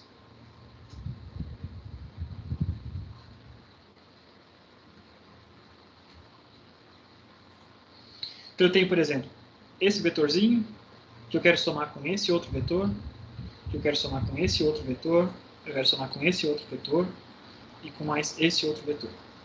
Então, percebe o que eu fiz? Eu peguei os vetores que eu queria somar e fui botando um atrás do outro. Tá? Então, eu posso chamar esses vetores de diversas coisas diferentes. Tá? Eu posso chamar esse vetor de M, N, O, P e Q. Tá? A soma desses vetores eu peguei e empilhei, botei um em sequência do outro, e o vetor soma é simplesmente o vetor que une a origem do primeiro vetor ao final do último vetor. Então, esse vetorzinho aqui é o vetor M mais N mais O mais P mais Q. Tá? Esse método geométrico é bacana, tá? Se eu tivesse aqui bem desenhando eles todos em proporção, com o ângulo correto e tudo, era possível mostrar para vocês que tanto faz a ordem que eu botasse esses caras. Eu poderia botar o M, depois o O, depois o P, depois o N, depois o Q. Tá? Então, a ordem é indiferente. Vamos tentar com menos vetores, talvez, porque fica mais fácil fazer isso. Né? Então, estou somando o vetor. Esse cara com esse outro carinha aqui, com esse outro aqui. Tá? Então, desses 3 vetores, a soma é esse cara aqui. E agora eu vou pegar esses mesmos 3 vetores e vou botar em outra ordem. Então, comecei com aquele vetor de cima agora. Fui para aquele outro vetor. E o meu outro vetorzinho aqui volta praticamente para o mesmo lugar. Desenhei um pouquinho tortinho ali só para não ficar um sobre o outro. Tá?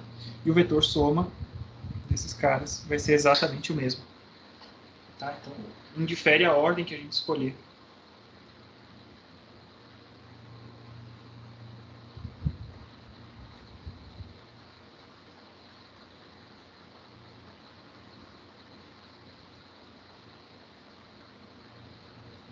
Tá? Então, a soma, o vetor soma, vai ser simplesmente a origem do primeiro até o final do último vetor. Beleza?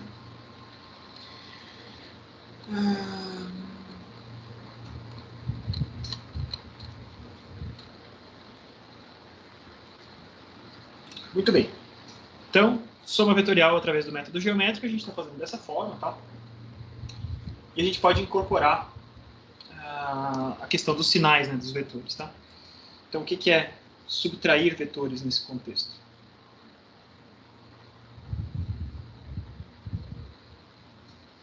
Subtrair vetores é simplesmente eu pegar os vetores que têm o sinalzinho de menos, eu inverto o sentido desses vetores e eu faço a mesma coisa, tá? Então, eu tenho um vetor U e um vetor V. Esse aqui é o vetor U mais V.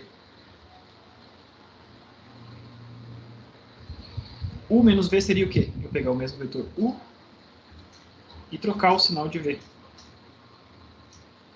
Aqui eu tenho o vetor menos V, aqui eu tenho o vetor U, e esse carinha aqui seria o vetor U menos V.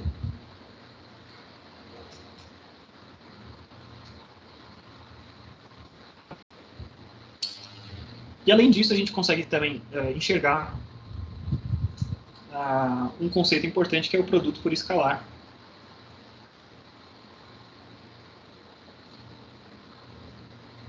Então, eu pego um vetor e multiplico ele por um determinado escalar. Então, produto por escalar, digamos que esse escalar seja alfa, tá? Então, eu quero saber quanto é que vale alfa U, por exemplo. Então, se alfa for 2, por exemplo, era como se eu pegasse U e somasse com U. Tá? Então, eu tenho quantas vezes, ao longo daquela mesma direção, o produto por escalar, ele faz o quê? Ele mantém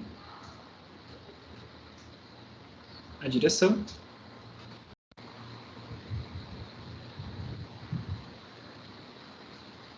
e existe uma escala sobre o módulo.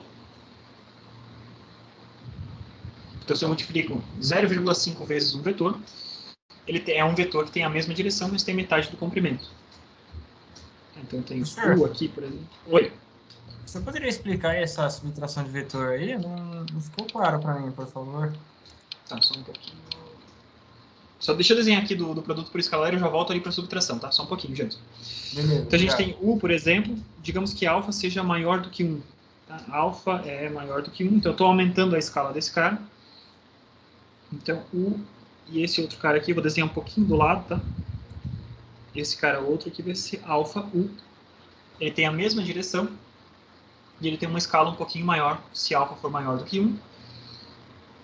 E se beta, por exemplo, se um outro escalar fosse um beta menor do que 1, ele poderia reduzir o seu comprimento.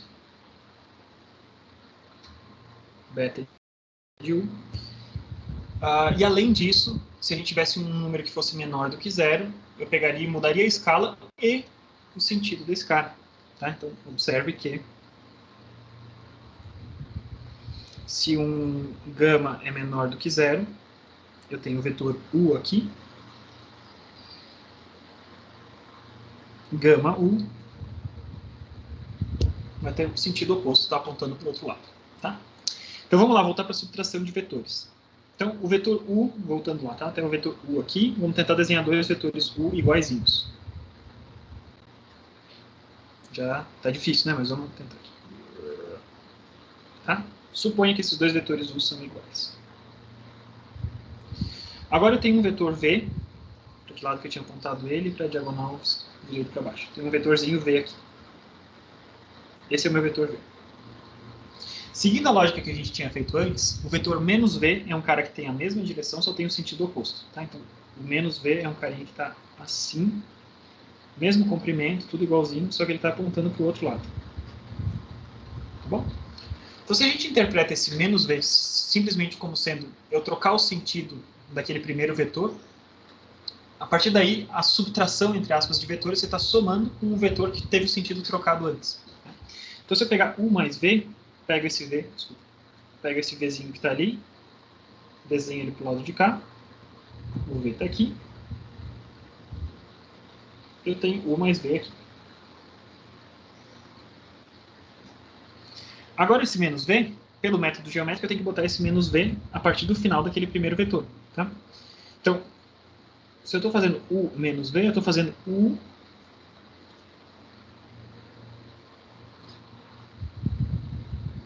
menos V. É exatamente a mesma coisa que eu estou fazendo U mais o vetorzinho menos V que eu defini antes. Melhorou a vida aí, Jenson? Então, eu troquei o sinal primeiro e eu faço a soma simplesmente com o vetor que eu troquei o sinal previamente. Então, a subtração de vetores passa a ser só isso. E isso aqui, então, passa a ser U menos V, que é a mesma coisa que U mais o vetor menos V. Pode ser? Melhorou um pouquinho? Obrigado, professor. Show. Então, eu comecei um pouquinho mais tarde, então vou passar só uns minutinhos, tá? Porque eu tenho que apresentar a outra forma de soma de vetores. Tinha travado um pouquinho. Tá? Ficou faltando só uma coisa. Tá? O que acontece? Observação. O que acontece quando eu faço U menos U? Isso aqui é igual ao quê? Então eu tenho um vetorzinho U, menos U é o vetor que tem a mesma direção, mesmo módulo em sentido oposto, tem U, aqui eu tenho o vetor menos U. Se eu somo esses dois vetores pelo método geométrico, então eu comecei ele no U, botei o outro, o menos U ali no final, eu retorno para essa posição original, retorno.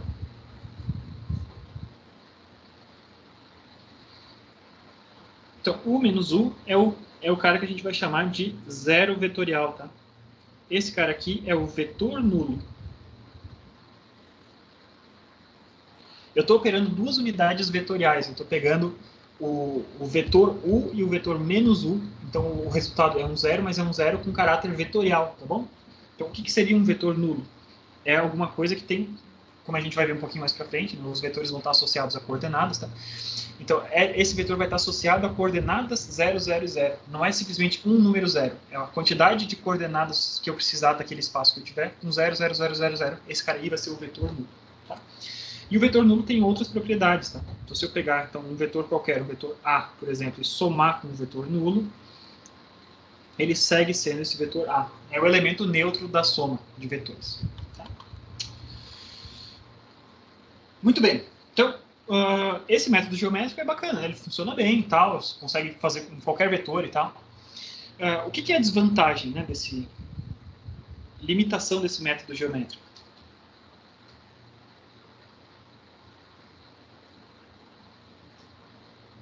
Da soma pelo método geométrico.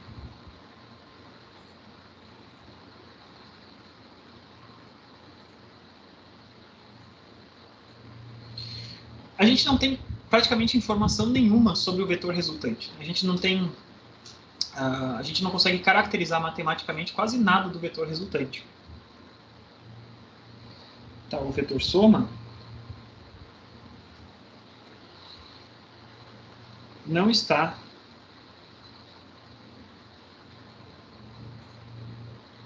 completamente caracterizado.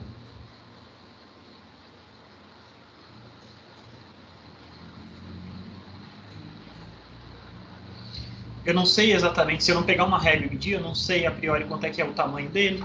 Né? Não tenho nada de equações matemáticas que me ajude a definir qual que vai ser o tamanho desse cara. Eu não sei, não tenho equação matemática, né, que me garanta qual que é o ângulo que esse cara faz com determinada posição do meu plano. Eu não sei caracterizar nada especificamente sobre ele. Eu não sei achar nada de informação técnica sobre esse vetor. Né? Então, por conta dessa limitação, o método geométrico é super versátil, é super bacana e tal. Só que por conta dessa limitação, a gente vai buscar um método diferente. O segundo método de soma que a gente vai fazer é a soma vetorial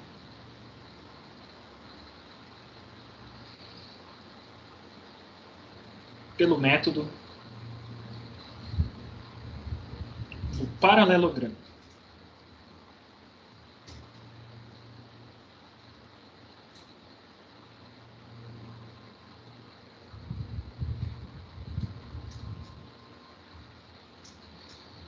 E o método do paralelogramo, através do método do paralelogramo, a gente vai enxergar toda a potência que existe da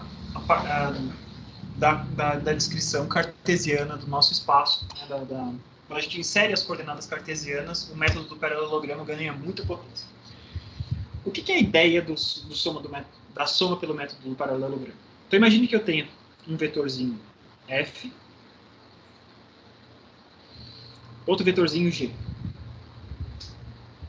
Quero somar esses dois vetores. No método geométrico, eu faria o quê? Eu pegaria o vetor G, eu escolheria um para ser o primeiro vetor e botaria o outro ao final daquele vetor.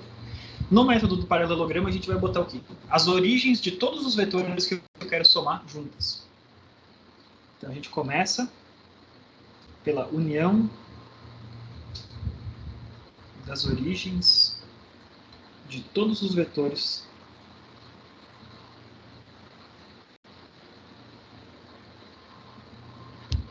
e no método do paralelogramo a gente vai somar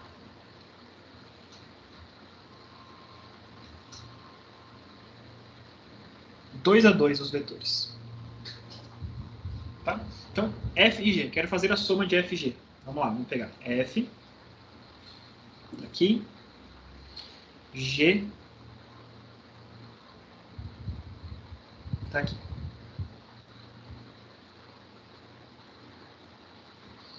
Então, juntei a origem desses dois caras. Como é que eu faço a soma desses dois? Desses dois caras que eu escolhi, eu vou fazer o seguinte. A gente vai traçar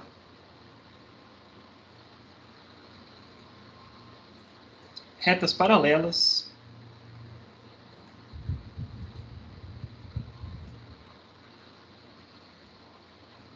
extremidade oposta.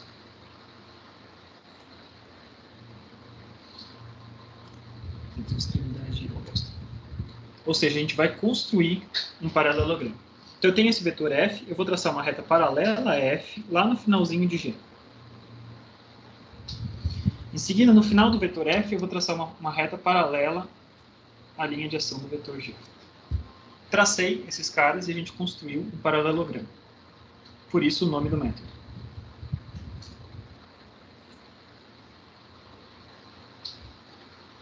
E agora, quem que é o vetor soma? O vetor soma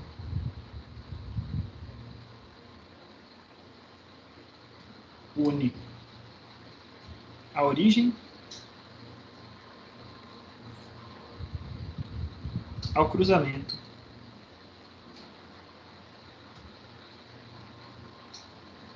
das paralelas.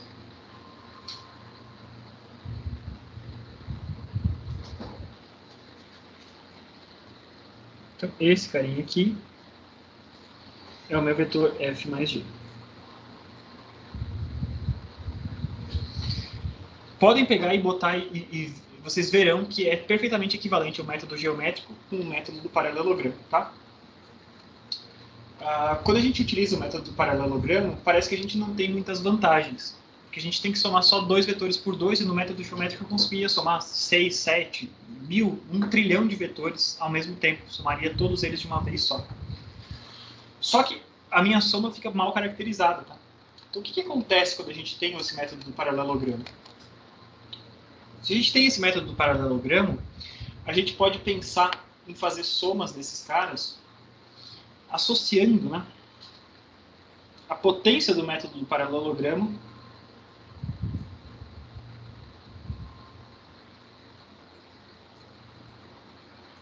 vem da associação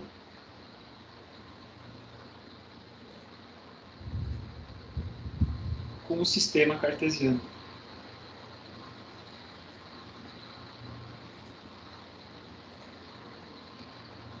Então, observe, o método do paralelogramo ele funciona mesmo que você não estivesse dentro de um plano cartesiano. Você poderia utilizar ele tranquilamente. Mas na hora que a gente põe esses vetores dentro de um sistema cartesiano, a gente consegue fazer coisas que são mais interessantes. A gente consegue fazer coisas que são somas por componentes.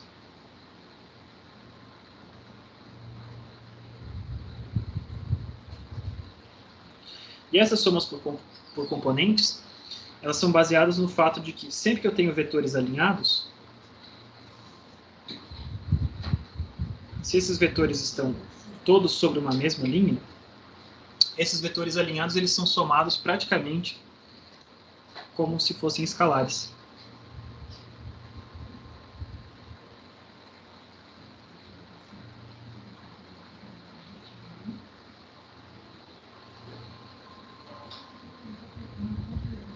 Se eu tenho, por exemplo,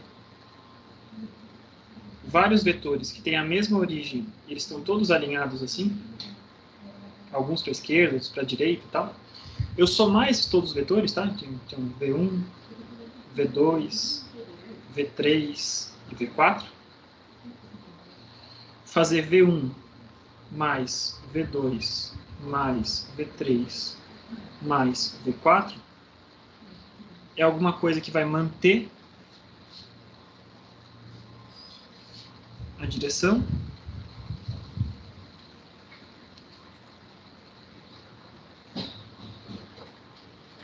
e a gente soma os módulos.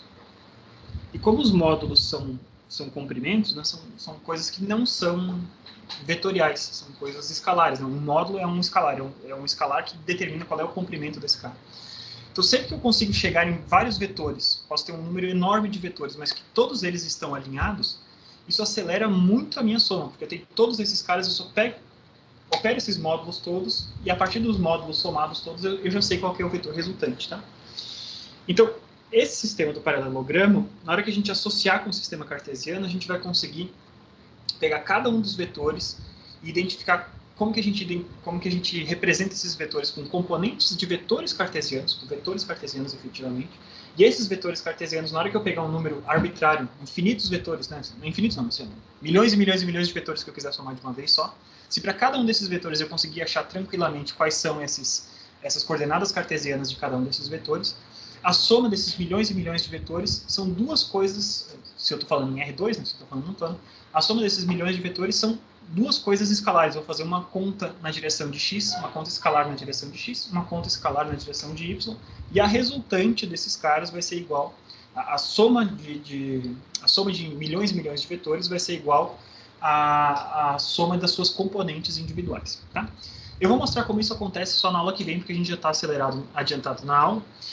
Mas o importante, então, da aula de hoje era vocês conhecerem esses dois métodos de soma. O importante da gente conhecer os métodos geométricos e a limitação do método geométrico e entender a lógica por trás da soma pelo método do paralelogramo. E na aula de amanhã, então, a gente mostra como é que a gente pega um vetor e enxerga uma descrição cartesiana de um vetor. Por enquanto, a gente só fala da descrição cartesiana de pontos. Vai ser muito natural a gente enxergar o que é a descrição cartesiana de um vetor. Se eu tiver a descrição cartesiana desse vetor, a gente vai conseguir mostrar como que a soma por coordenadas está diretamente associada a essa soma do paralelogramo. E a gente vai ver como isso é potente, como isso nos resolve um monte dos nossos pepinos. Tá bom? Ficou alguma dúvida da aula de hoje? Tudo tranquilo? Sem dúvidas. Show! Maravilha! Valeu, Matheus. Mais alguém quer comentar alguma coisa? Professor, você vai disponibilizar a tela para a gente? Sim. Eu provavelmente vou... É o seguinte, eu vou salvar amanhã, tá? Então esse rabisco aqui eu vou continuar a partir desse ponto onde eu parei na aula de amanhã e ao final da aula de amanhã eu salvo ele como PDF e jogo aqui no Teams para vocês. Beleza? Fechou, valeu. Então a gente continua amanhã falando mais sobre isso, né? E aí amanhã sim a gente fala então dessa visão soma cartesiana, pelo paralelogramo associado às coisas cartesianas, a gente fala das propriedades da soma dos vetores, e a gente chega então numa definição daquele negócio que eu falei que era o principal conceito desse primeiro passo, que eram as combinações lineares. Né? Lembre-se, dois vetores concorrentes são o que eu preciso para preencher um plano, porque o plano é preenchido por todas as combinações lineares possíveis. Na hora que a gente souber fazer soma cartesiana desse cara, não só cartesiana, mas especificamente aquele formato que eu quero mostrar para vocês, tá? Essa soma paralelogramo com coordenadas cartesianas, a gente consegue mostrar mais claramente como que acontece esse preenchimento de um plano através dessas combinações lineares. E a gente vai definir, então, combinação linear é isso, e é baseado nessas propriedades da soma. Maravilha. A gente vai pausar aí na aula que vem, na aula de amanhã, e eu vou mostrar, então, se vetores, no lugar da gente pensar em vetores como se fossem segmentos de reta orientados, se a gente pensar em vetores como se fosse uma coisa mais geral ainda, a gente vai ver que, através desse conceito de combinações lineares de vetores, a gente vai chegar no mesmo ponto. E a partir de então a gente vai pegar essa definição mais genérica, né? Não pensar simplesmente em vetores como um segmento de reta orientado, mas pensar como vetores como uma forma de armazenar informações diferentes. Tá? Então esse é o nosso objetivo para a próxima aula. Passar desse ponto onde a gente está, incorporar a visão de álgebra linear de vetores, e a partir daí a gente vai caminhar durante um bom trecho só com essa visão de álgebra linear de vetores e de combinações lineares, que é um conceito fundamental até o final do curso. Beleza, gente? Muito obrigado pela atenção de vocês. Desculpa aí o comecinho ter sido meio corrido, né? Tive uma pequena dificuldade aqui para botar tudo para funcionar ao mesmo tempo. Meu tablet estava descarregado, meu celular não estava conseguindo conectar. Deu certo, no final das contas deu certo. E fico contente que vocês tenham estado presentes e eu espero que vocês tenham curtido a aula de hoje. A aula de amanhã, então, a gente continua de onde a gente parou hoje. Valeu, gente. Vou parando de gravar aqui para o vídeo não ficar muito grande. Falou!